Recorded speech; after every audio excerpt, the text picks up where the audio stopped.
Okay, good evening. Am I audible?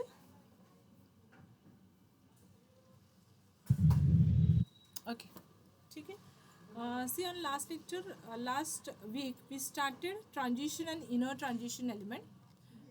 So we are going to take a quick review about this, and then we start our next point.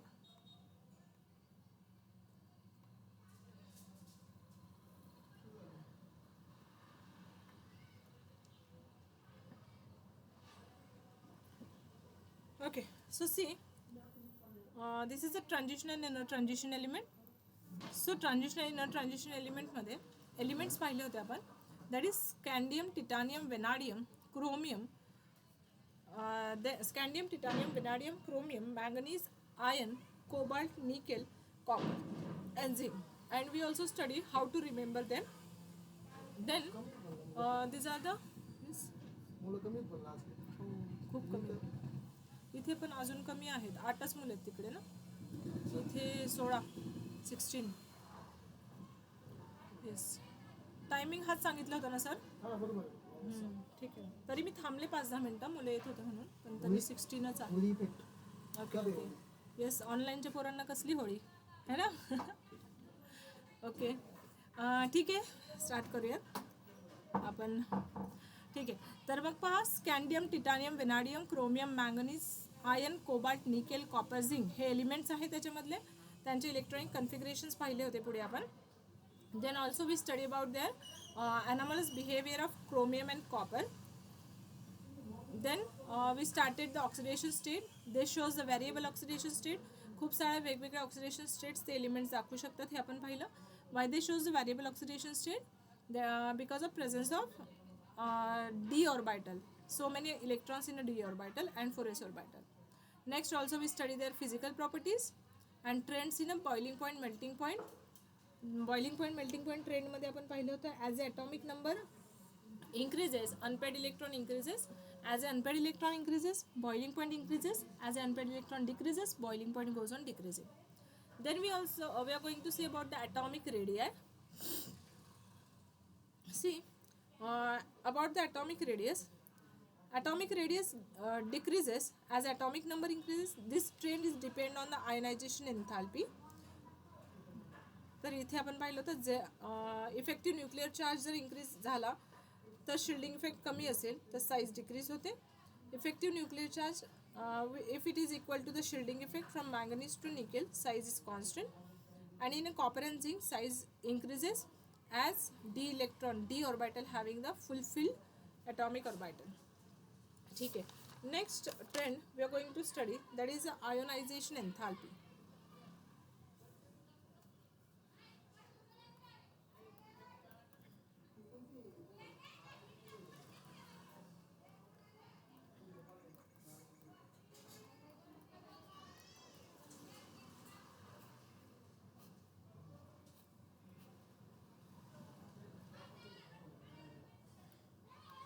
Ionization enthalpy. So for this transition inner transition element, this ionization trend, enthalpy trend, it is not regular. Ionization enthalpy value is not regular. आता ही regular का नसते पहा. जसं आपण साईजबद्दल शिकलो आता की size is also not continuously increasing और कंटिन्युअसली डिक्रीजिंग, त्याच्यामध्ये पण इरेग्युलॅरिटीज आहेत, बरोबर. तर सिमिलरली आयनायझेशन एन्थॅल्पीमध्ये पण इरेग्युलॅरिटीज आहेत, because it depends on the size. तर मी आता काही एलिमेंटच्या आयनायझेशन एन्थॅल्पी इथे लिहिते, म्हणजे तुम्हाला त्याची आयडिया येईल बा.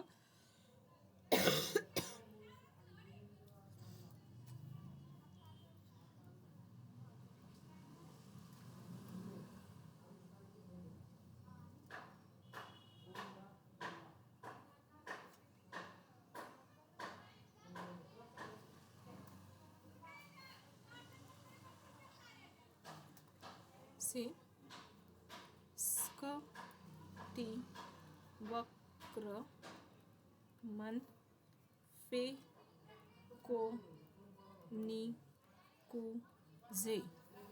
Scandium, titanium, vanadium, chromium, manganese, iron, cobalt, nickel, copper, zinc.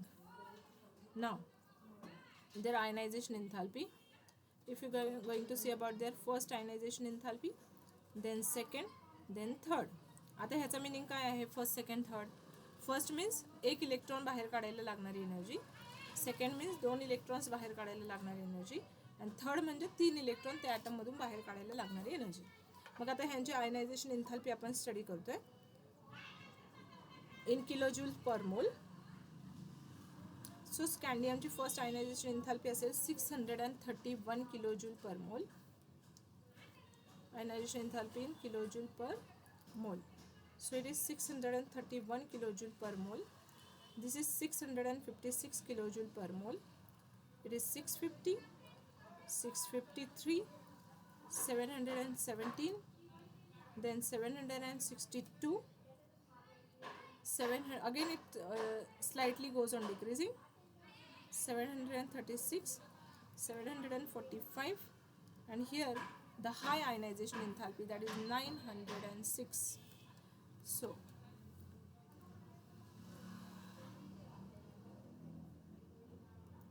if you can look here, sorry,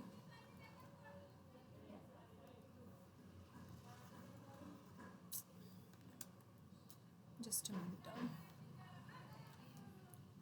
906.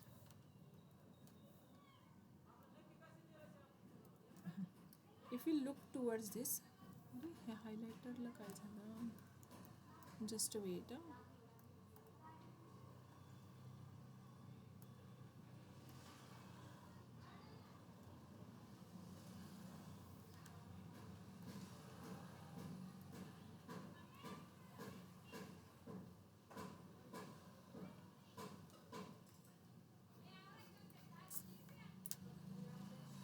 ठीक आहे, हा जर पाहिला तुम्ही 906, दिस इज 906. ही आयनायझेशन एन्थाल्पी ही ड्रास्टिकली जास्त आहे पहा. Next if you are going to see about the second ionization enthalpy, म्हणजे सेकंड इलेक्ट्रॉन बाहेर काढायला लागणारी energy, it is 1235. Here it is 1309, 1414. while the ionization enthalpy for the chromium is very high, second ionization enthalpy, that is 1952. Now for the manganese it is 1509, 1561. There is no need to remember or recall or pit pat this ionization enthalpy. Just for your comparison I am going to write these ionization enthalpies here. This copper ionization, second ionization enthalpy for the copper is very high,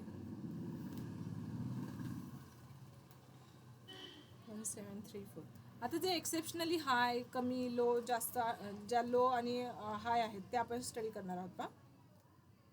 2393, it is 2657, this is 2833, 2990.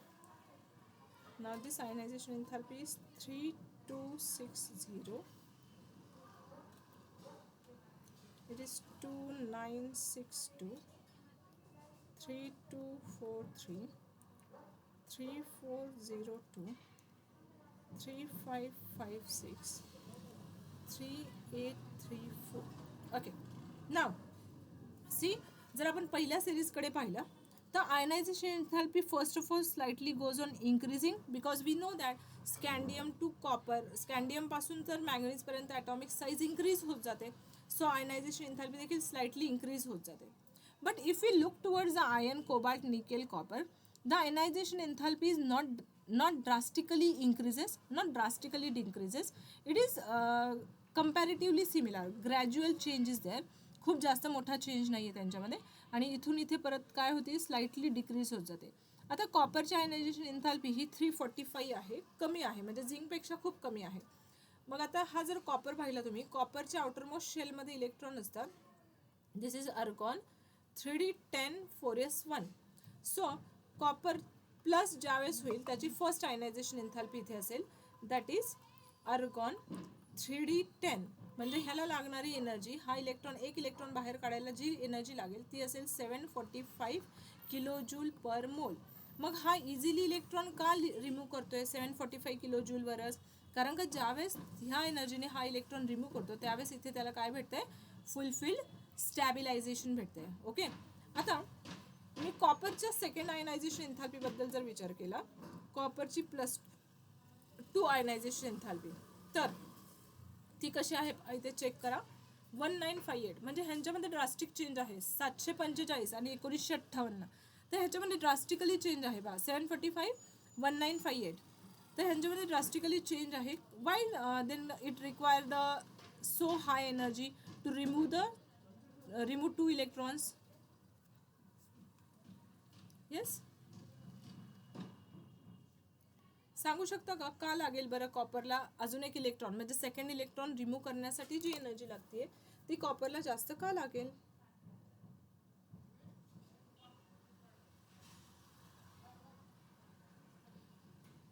Yes,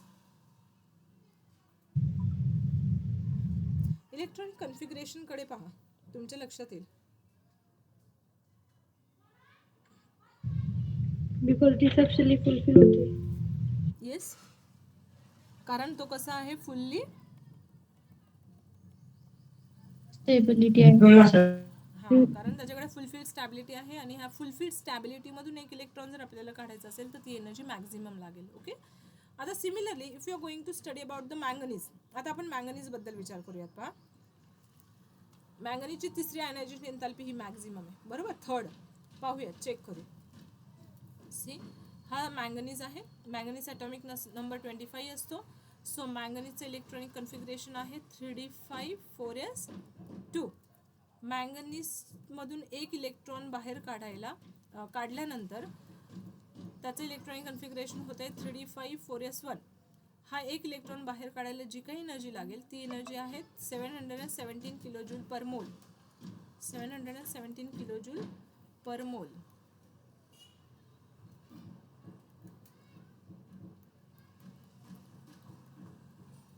बरं, आता मला second electron बाहेर काढायचा आहे मँगनीजमधून, 2+ करायचा आहे त्याला. तर त्यावेळेस हा होतोय आर्गॉन 3d5. ही जी एनर्जी लागेल ती आहे 1509 किलो जूल पर मोल. But now I wish to remove the third electron from the manganese. So ज्यावेळेस थर्ड इलेक्ट्रॉन रिमूव्ह करू आपण त्यावेळेस इलेक्ट्रॉनिक कन्फिगरेशन असेल 3d4. But this require the very high energy, that is 3260 kilo joule per mole. So why it require the that much high energy here?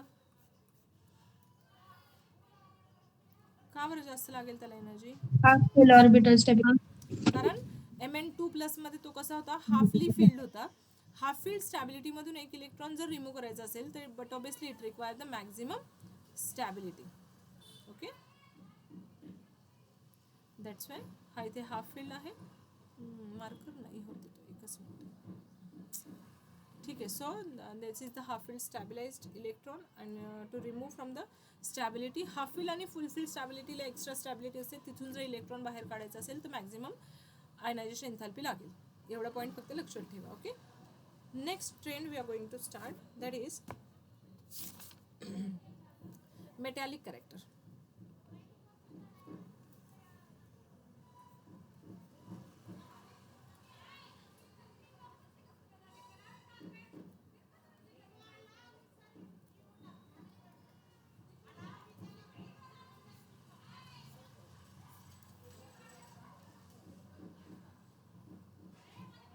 Metallic character.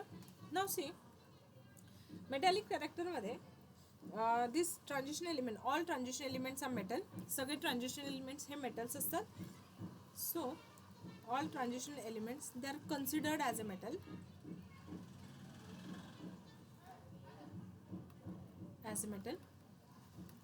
Now see, as the number of unpaired electron increases, metallic strength also goes on increasing.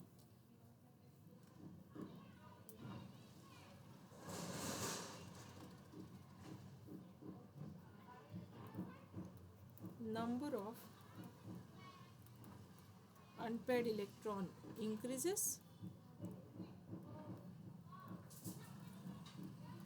Metallic strength म्हणजे त्यांची metal असण्याची capacity also काय होते, increase होते. Metallic strength increases. Metallic strength increase झाली म्हणजेच hardness पण काय होतं, इन्क्रीज होतं. आणि हार्डनेस जर इन्क्रीज झाला तर बॉइलिंग पॉईंट किंवा मेल्टिंग पॉईंट काय होईल बरं,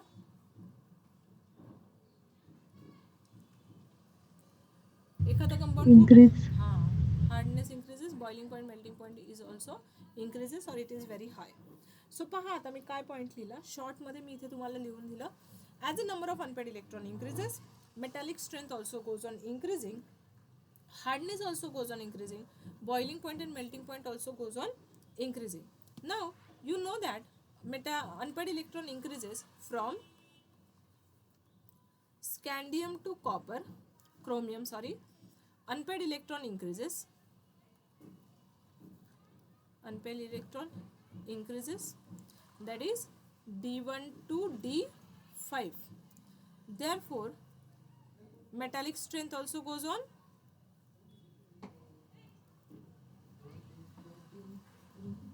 मेटॅलिक स्ट्रेंथ काय होईल मग, अनपेड इलेक्ट्रॉन जर इंक्रीज झाले तर metallic strength Increase. yes, very good. Metallic strength also goes on increasing. So from Increase. yes, therefore from scandium to chromium metallic strength goes on increasing. ठीक आहे, okay. आणि तिथून पुढे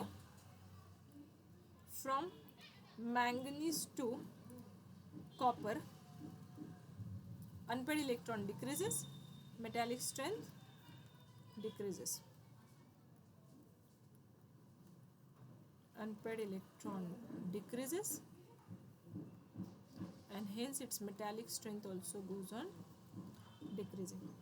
आता तुमच्या डोक्यामध्ये एक क्वेश्चन आला असेल की मॅंगनीज कडे तर 5 अनपेड इलेक्ट्रॉन आहे, मग इथे मी असं का लिहिलं. कारण मागेच आपण एक पॉईंट पाहिला होता की जो मॅंगनीज आहे त्याच्यामध्ये 5 अनपेड इलेक्ट्रॉन असतात, पुढे पण 4s2 3d5 4s2 असं कन्फिगरेशन आहे. देअरफोर न्यूक्लियस काय करतो, ते 5 इलेक्ट्रॉनला स्वतःकडे होल्ड करून ठेवतो आणि ज्यावेळेस 2 मॅंगनीजचा बॉन्ड बनतो, this inter atomic relation, inter atomic attraction, त्यांचा जो बॉन्ड बनलेला असतो तो खूप वीक बॉन्ड असतो आणि दॅट्स वाय त्याची मेटॅलिक स्ट्रेंथ ही कमी असते आणि तो लो मेल्टिंग पॉईंट दाखवतो. ओके, तर त्याच्यामुळे from manganese to copper unpaired electron decreases, metallic strength decreases.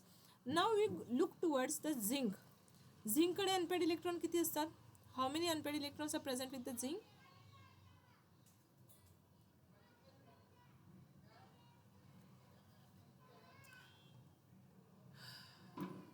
ज्या वीकमध्ये आपलं लेक्चर होत नाही त्या वीकमध्ये तुम्ही नोट्स रीड करता का.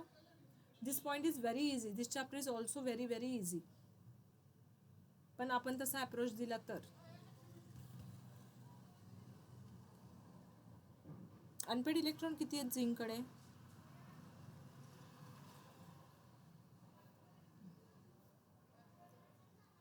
Zero. Yes 0 unpaired electron. Very good. So त्याच्याकडे 0 अनपेड इलेक्ट्रॉन असतात कारण त्याचा ॲटॉमिक नंबर आहे 30. Its electronic configuration is argon 3d10 4s2. So it has a 0 unpaired electron, 0 unpaired electron. आणि मग मेटॅलिक स्ट्रेंथ कशी असेल त्याची, it does not possesses any metallic character. म्हणून तो कोणतेही मेटॅलिक कॅरेक्टर पजेस करत नाही आणि म्हणून त्याला आपण मेटल असं कन्सिडरही करत नाही, मेटॅलिक कॅरेक्टर. आणि मग आता हार्डनेसबद्दल काय सांगणार, आपण काय लिहिलं तर वरती पहा, जसं जसं अनपेड इलेक्ट्रॉन इंक्रीज होत जातो तसं तसं हार्डनेस पण वाढत जाते. See here, as unpaid electron increases metallic strength increases, hardness also increases. आता झिंककडे तर अनपेड इलेक्ट्रॉनच नाही आहेत, so zinc is a soft metal, therefore it is soft metal. म्हणून झिंक हा सॉफ्ट मेटल असतो. So this is about the metallic character. आता आपण जर कम्पेअर केलं 3D 4D आणि 5D सिरीजमध्ये, तर 3D मध्ये आहे क्रोमियम, 4D मध्ये आहे मॉलिब्डेनम आणि 5D मध्ये आहे tungsten. So chromium, molybdenum and tungsten. They are very hard, they are very hard, कारण त्यांची जी N-1 D5 सिस्टीम, डी मध्ये जे 5 इलेक्ट्रॉन असतात, अनपेड इलेक्ट्रॉन जास्त असतात म्हणून ते हार्ड असतात. But if you consider zinc, cadmium and mercury, they are very soft metal.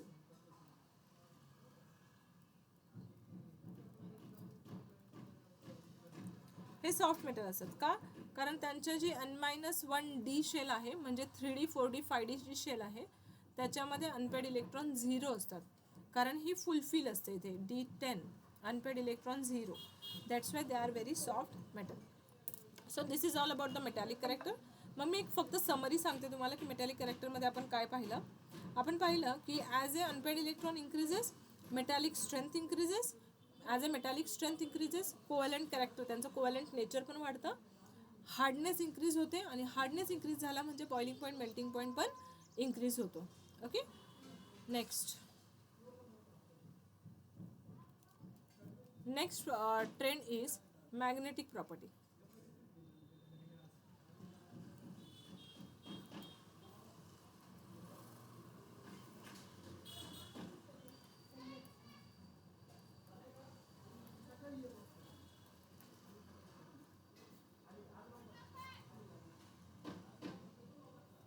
Now see, the next trend is magnetic property.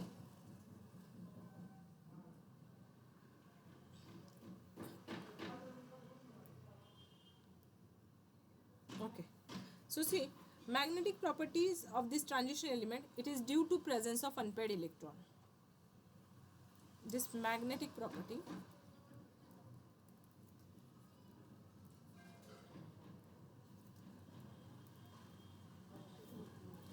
is due to presence of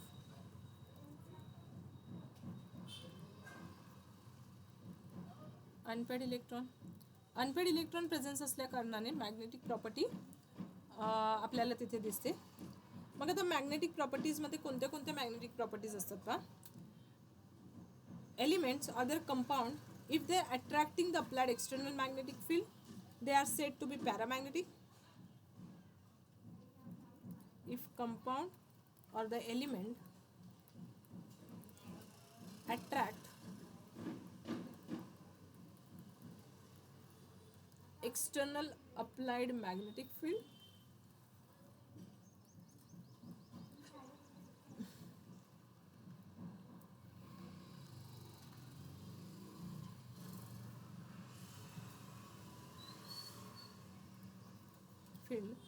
they are called as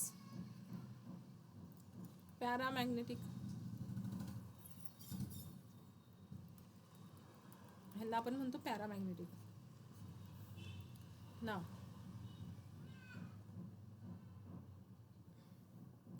म्हणजे at least 1 electron is unpaired here. these these elements are called as paramagnetic.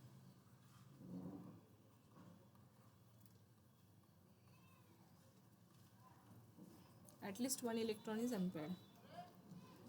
For example, we can write titanium 2+.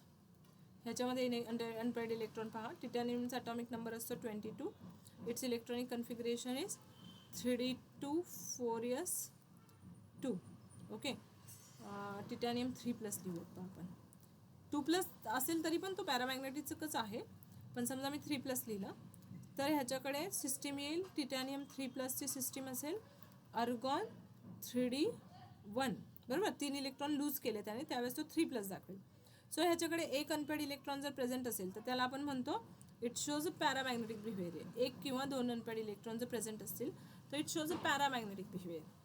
If all electrons are paired, if all electrons are paired, it does not attract the applied external magnetic field, it repel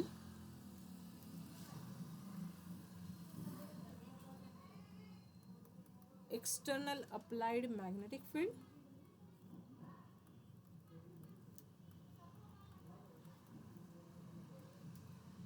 therefore it is said to be diamagnetic. म्हणून तो कसा असेल, diamagnetic. ज्यावेळी सगळे electron pair असतील, एकही unpaid electron तिथे नसेल प्रेझेंट, अनपेड इलेक्ट्रॉन नसेल, all electrons are paired, that time the element is called as diamagnetic. Okay, for example Zn2+ हा डायमॅग्नेटिक आहे. मी तुम्हाला करून दाखवते पहा कसा डायमॅग्नेटिक आहे तो. If you consider here zinc, it has 30 electrons, so it's electronic configuration is argon 3d10 4s2. Zinc जर 2+ सिस्टीममध्ये घेतला तर 2 इलेक्ट्रॉन तो लूज करेल, सो इथे येईल अर्गॉन 3d10. हा 3d10चं जर ऑर्बिटल नोटेशन मी इथे ड्रॉ केलं, it shows this kind of orbital notation.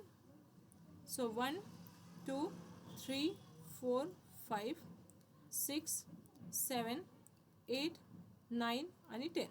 कुठला तरी अनपेड, इथे एक तरी अनपेड इलेक्ट्रॉन आहे का प्रेझेंट? नाही. ठीक आहे, it does not have any unpaired electron. Yes Santosh, काय होत आहे? Is there any doubt?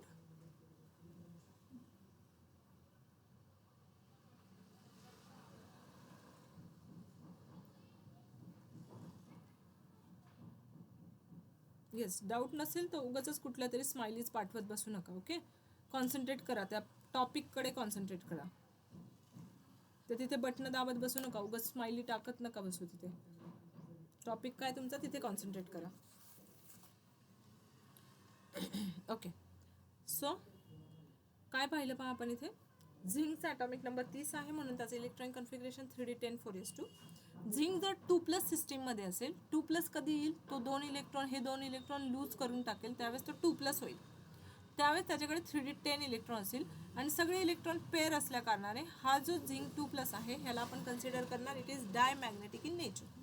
Okay, next अजून एक कॉन्सेप्ट असते मॅग्नेटिझममध्ये, that is फेरोमॅग्नेटिझम.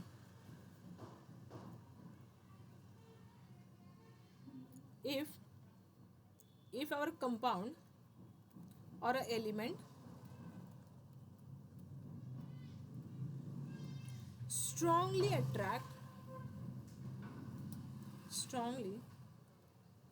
attracted towards applied external magnetic field,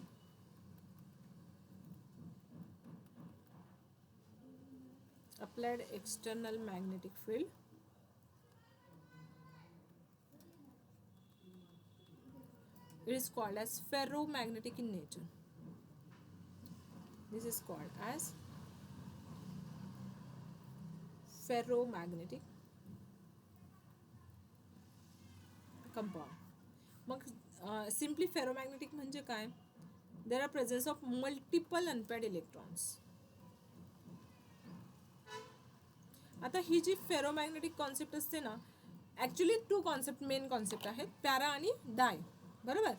जर तुम्हाला स्पेसिफिकली फेरोमॅग्नेटिकबद्दल विचारलं तरच तुम्ही फेरोमॅग्नेटिकबद्दल लिहिणार, पण जर फक्त पॅरामॅग्नेटिक आणि डायमॅग्नेटिक विचारलं तर आपण लिहिणार, जर अनपेड इलेक्ट्रॉन प्रेझेंट असतील तर पॅरामॅग्नेटिक आणि पेड इलेक्ट्रॉन प्रेझेंट असतील तर diamagnetic. But specifically, ma'am please तेवढी खिडकी खोला ना. But if they ask about the specifically for the ferromagnetic, then if the multiple electrons are present with this, then this system is this compound is called as ferromagnetic in nature. For example, iron's atomic number is 26, so its electronic configuration is 3d6 4s2. आता पहा, ion कडे unpaid electron किती आहेत पहा. Just look towards this iron, 1 2 3 4, and these are the 2 electrons, 1 2 3 4 5 and 6. So iron have this total 4 unpaired electron, that is a maximum multiple unpaired electron, hence it is called as ferromagnetic in nature. Okay, so simple. आता summary करूयात पहा. मग तुम्ही paramagnetic म्हणजे काय पाहिलं की at least 1 unpaired electron is present in a compound, it is called as paramagnetic. Diamagnetic means what? All electrons are paired. Then they are called as diamagnetic. आणि फेरोमॅग्नेटिक म्हणजे काय? If multiple unpaired electrons are present in our compound then they are called as ferromagnetic compounds. ठीक आहे. नाव ही जी magnetic movement आहे ती आपण calculate करू शकतो. Now we are going to see how the magnetic movement is calculated. So calculation for the magnetic moment.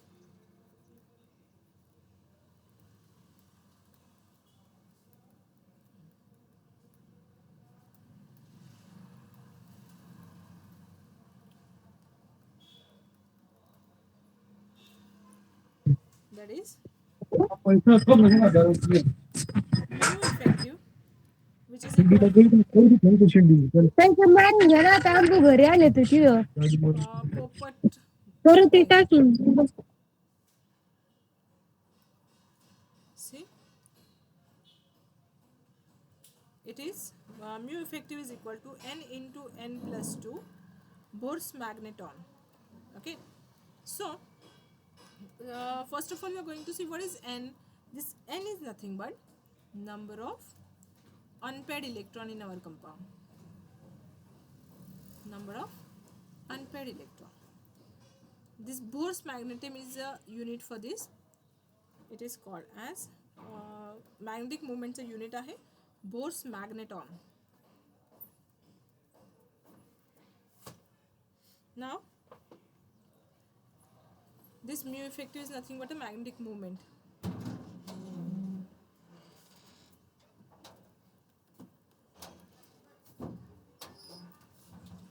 It is magnetic moment.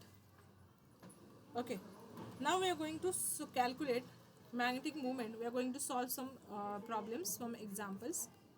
See, calculate magnetic moment of Fe2 plus. Z is equal to 26. Z म्हणजे atomic number, त्याचा atomic number दिले आपल्याला आणि आपल्याला magnetic movement calculate करायची Fe2 प्लसची. त्याच्यासाठी आपल्याला काय लागणार आहे? n लागेल अगोदर, है ना. We have to calculate the n first of all. म्हणजे आपल्याला अगोदर माहिती पाहिजे की नंबर ऑफ अनपेड इलेक्ट्रॉन किती आहेत आपल्या Fe2 प्लसमध्ये. मग ते कसं फाइंड आउट करायचं? त्याचं इलेक्ट्रॉनिक कन्फिगरेशन लिहायचं आणि पुढे आपल्याला number of unpaired electron find out करता येतील. पहा Fe कोणत्या नंबरवर आहे मी तुम्हाला सांगितलं होतं. त्याचा ट्रिक लक्षात ठेवायची. जसं तुमचे 10 फिंगर्स तुमच्या समोर असतील तर स्क टी वक्र मन फे 6 नंबरला आला म्हणजे त्याचा ॲटॉमिक नंबर आहे 26. स्क टी वक्र फे 26 आला. त्याचा इलेक्ट्रॉनिक कन्फिगरेशन असेल 3d6 4s2. Okay, 26 number electronic configuration 3d6 4s2. पण Fe सिस्टीम आपल्याला कोणत्या ह्याच्यामध्ये पाहिजे? 2 प्लसमध्ये पाहिजे. म्हणजे काय येईल सांगा, तुम्ही सांगा बरं मला. 2 प्लसमध्ये काय येईल सिस्टीम?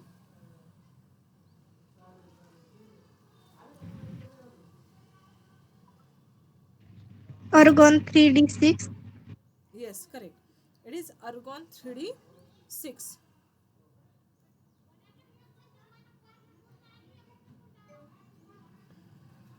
मग आता अनपेड इलेक्ट्रॉन किती आहेत फाइंड आउट करा.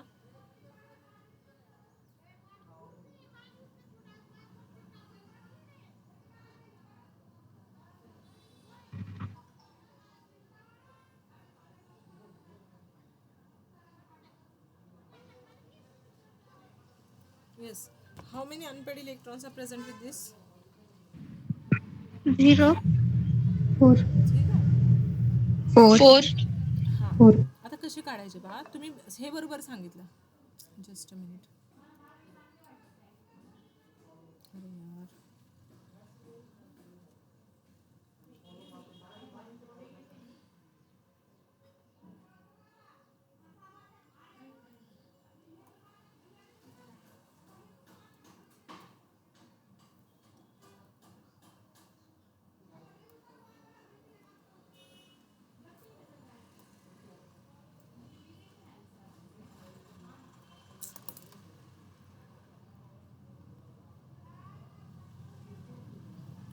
त्याचं ऑर्बिटल नोटेशन लिहा. पहा तुम्ही ऑर्बिटल नोटेशन लिहिलं की तुम्हाला लगेच लक्षात येईल की अनपेड इलेक्ट्रॉन किती आहेत तिथे. करा ना. हां, स्क्रीन एक मिनिट, स्क्रीन बंद झाली आहे. जस्ट तुम्ही ऑर्बिटल नोटेशन लिहा, मी स्टार्ट करते.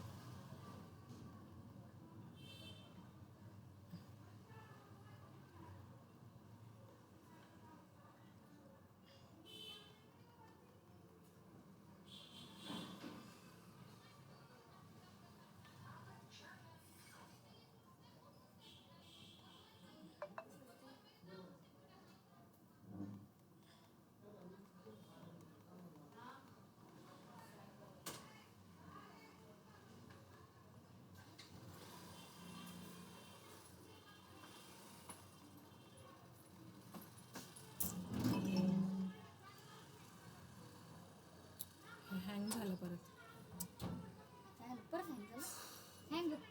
बोलू कशाला ना ते काय बंद करूनच चालू करावं लागेल. बंद करून चालू करू. इंगडू माझं संपलं. 38 मिनिट झालं लेक्चर. 38-39 मिनिट. काय करू मग, जाऊन देऊ का? झालंय माझं तसं. किती मिनिट झालं ते पाहते मी, थांबा. हो झालं 40 मिनिट. 5 मिनिटाचा गॅप राहिला फक्त. जाऊ दे आता, नको माझ्या ह्याच्यात हे आपण ते खाऊ. मी निघाले